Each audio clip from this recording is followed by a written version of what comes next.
Yan, magandang gabi po sa ating lahat. Quail fertile eggs available po. Fertile na fertile yan. Yan yung mga nakalagay dito sa ating incubator, no? Tapos, yung papisa po natin dito, tara silipin natin. Hindi na ako napapakali, no? Kasi sa totoo lang po, first time ko po mag-alaga ng pugo. First time ko rin po magpapisa ng pugo. Ayan, syempre, first time ko mag-alaga. Di syempre, first time ko rin magpapisa, no? So, after 4 days, ito na naman yung kalahati nito tsaka ito, no? Tapos 4 days yun nasa loob. Yan po, no? Ang kanilang ano. So ito po ang ating mga papisa. Ayan silang cute, oh. Ang cute nila. May reject tayo isa. Pero okay lang, ayaw mo na, no? So medyo malalakas na po sila. Ito pinatay ko po muna. Tinesting ko lang kasi kawakata tapos ko mag-wirings, no? Tapos ito, hindi ko alam kung bakit parang hindi umiinit. No? Parang hindi umiinit. Kaya tingnan muna natin habang mahihina pa yung mga pugo po natin, no? And yan kailangan po to flat na flat talaga, no? Flat na flat. Okay? Tapos ito actually pwede na rin nating ipunta yung mga pugo natin dito, no? Habang di pa nagagawa ni Boss Mar Maestro yung painuman nila. Diyan kasi yung painuman eh. Oh. PVC. Malaking PVC na po to. Yung pinakamalaki na. Ang in-order ko po. Kasi tawag dito, kinakapos. Kakapusin po. No? Lalo kapag hapon na ako makakauwi, kawawa po yung mga alaga natin pugo. No? Tapos, ito na, start ko na. Oh. Yan, nakapag-start na tayo maglagay ng screen. Yung mga rita-ritaso, pinagkukuha ko po. Sayang kasi, no? Tsaka wala na tayong budget, boy. Wala na. As in, wala na tayong budget. Ayos lang yan. Papanig din sa atin ng pagkakataon, no? So, mamaya, pag hindi na tayo naiinitan, ito naman, yung natirang yan, ilalapat na natin. Tapos bukas, kung ano, kung ilang yarda yung matitira, yun na lang yung bibilhin po natin, no? Yun na lang ang bibilhin po natin. Tapos, kasi gusto ko po ito matapos din eh. Opo. Bili pa tayo na isang CPAR lens, yan o. No? Para dito. Tapos, okay na. Ipapagrinder ko na rin kay Boss Mar Maestro tong apat. Apat ba? Hindi, papakat ko yung saktong-sakto dito. Magkabila yan eh. Dito tsaka doon sa kabila, no? So, yung saktong-sakto.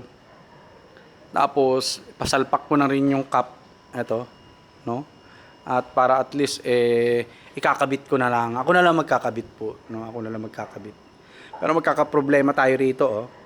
Kasi, wala silang, tungtungan, no? Mababa po masyado yung lupa dyan, no? Ito, kakaproblema rin tayo rito. No? Dahil yan nga, no? Yung lupa, no? Kailangan natin ng hollow blocks para may tungtungan po sila. Kailangan meron tungtungan diyan, meron din dito. No? Meron din po diyan. Kasi dito yung inuminan nila eh, no? So sa ngayon, yan po muna gagawin natin, no? At saglit na lang yan, saglit na lang po yan, no? Tapos, yung kukulangin, yun na lang yarda na yun ang bibilin po natin. No? Tapos, yung isang CPAR lens na ganyan pa rin po. Yan, no? Kakainan nila. Kasi isang pisaan natin, sigurado ako, 700. Kaya ang gagawin ko po, no? Yung mga papisa na yan, siguro sa atin po muna yan. Yes, yung 4 na batch. Tapos, isang papisa pa.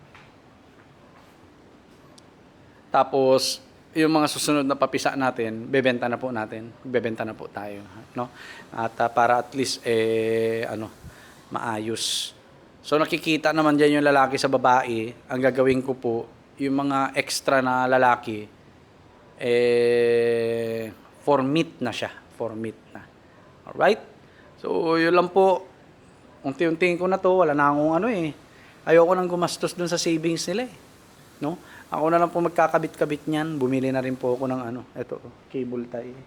Tipiring ko na lang, dalawa, no? At para at least makatapos tayo ng ito to. Growing out area tsaka layer na rin nila, no? Layering cage na rin nila 'yan. Okay? So, 'yun lang po, no? Ang update dito sa atin. Pwedeng dyan na rin po sila, no? Dyan na rin yung itlogan nila. Kaso nga lang, yung hollow blocks, baka dun sila sa loob ng itlog, no? Ayun, yung ilalim ng hollow blocks. Okay? So, marami pa tayong aayusin dito. Hopefully, no? Magkaginhawa rin tayo, no? Para at least, maayos na. Maayos-ayos na. Yan na sila, oh. May isa pa mapipisa po, mayroon pang isa. So, diyan muna sila magpapalakas. Tapos, after po natin ma-harvest yung first batch natin, tatanggalin na po natin yung mga roller niyan. Ilalapag na lang po natin yung ating mga pugo. Yes po. No, lalagyan na lang natin siguro ng basahan para nakalapag na lang po sila. Katulad po yung nandirito.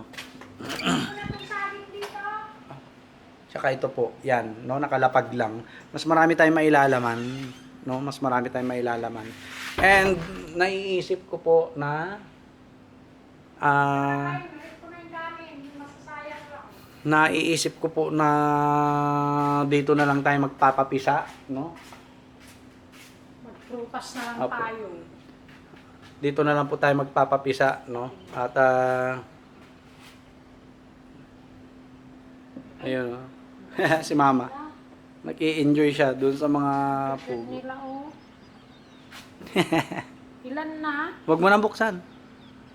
Hindi ko na binibilang, mamaya na. Ba, malamigan sila. Gabi na. Dami. Kaya nga. Ang liliit. Yan po, no? Cute. Oo. Plan natin yan. Alisin na yung mga roller. Para marami tayong mailaman. Ano na yan? Wala pa naman sila dyan.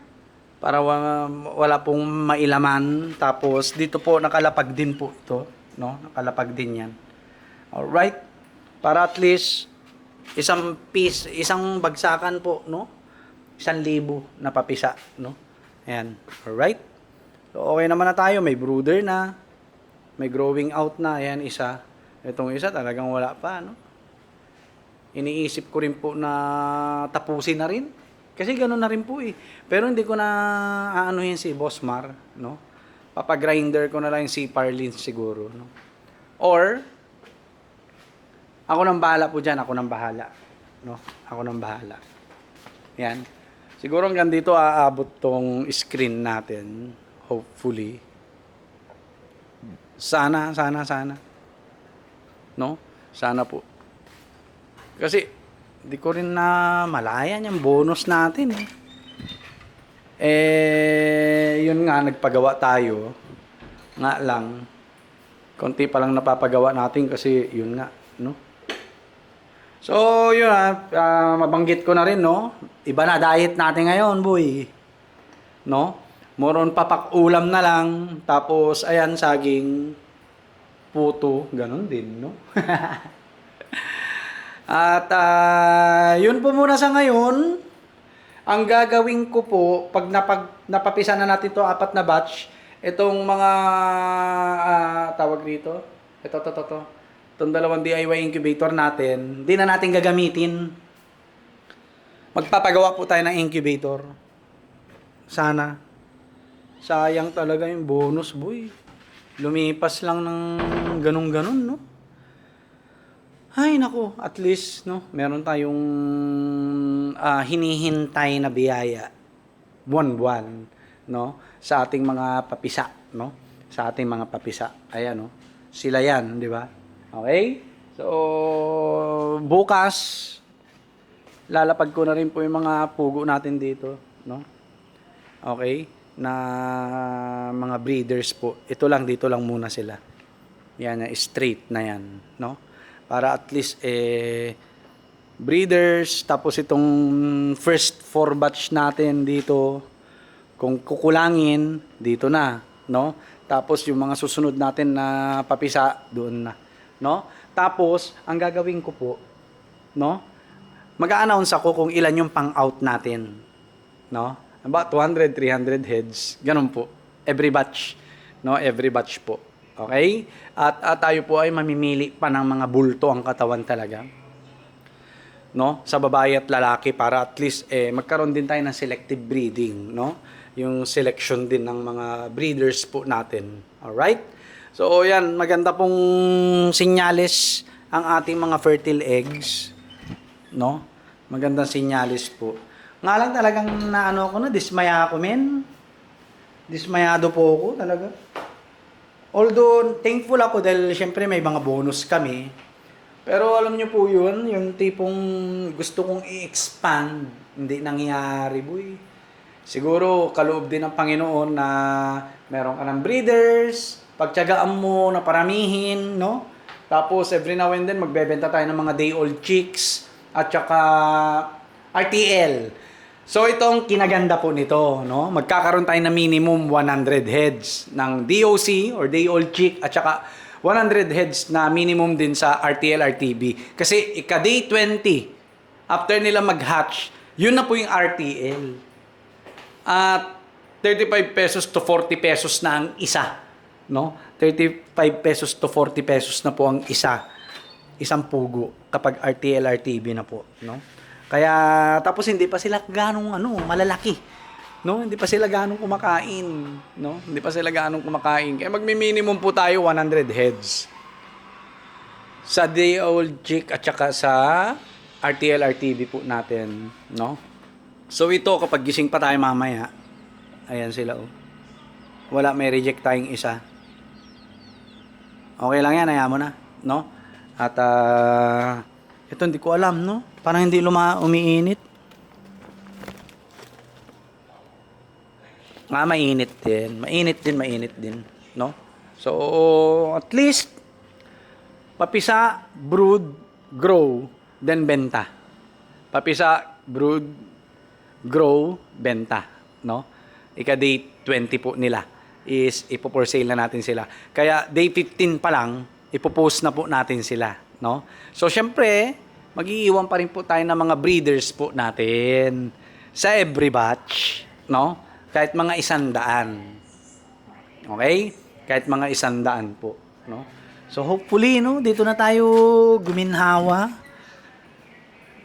Ang gaan ng pakiramdam ko sa pugo, sa totoo lang po. Magaan po ang pakiramdam ko.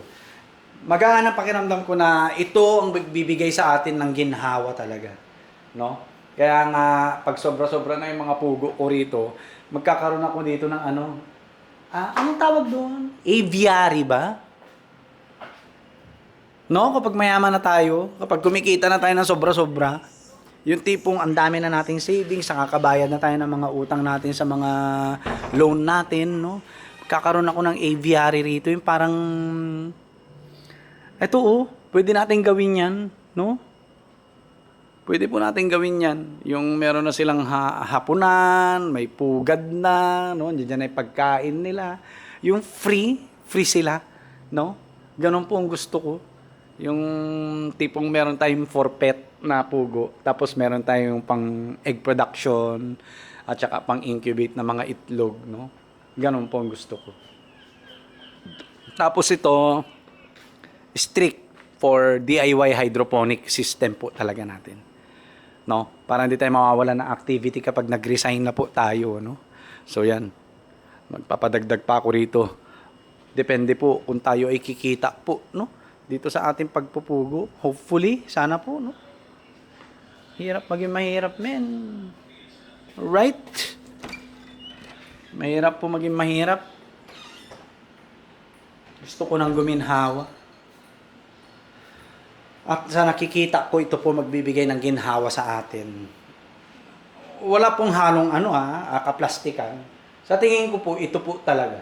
Pagalingan na lang itong mag-market, no? Mag-market. At saka pagandahan na lang ng offer. Ayan, ng offer po, no? So, yun lang po. Binagi ko lang po yung mga iaayos ko ngayong gabi kung kaya ko. Ang init kasi. Kaya puwapasok-pasok ako dito sa bahay, naka-aircon ako eh. No? At para at least hindi sumakit yung ulo ko. Okay? So, yun, unti-untihan na lang natin po yun.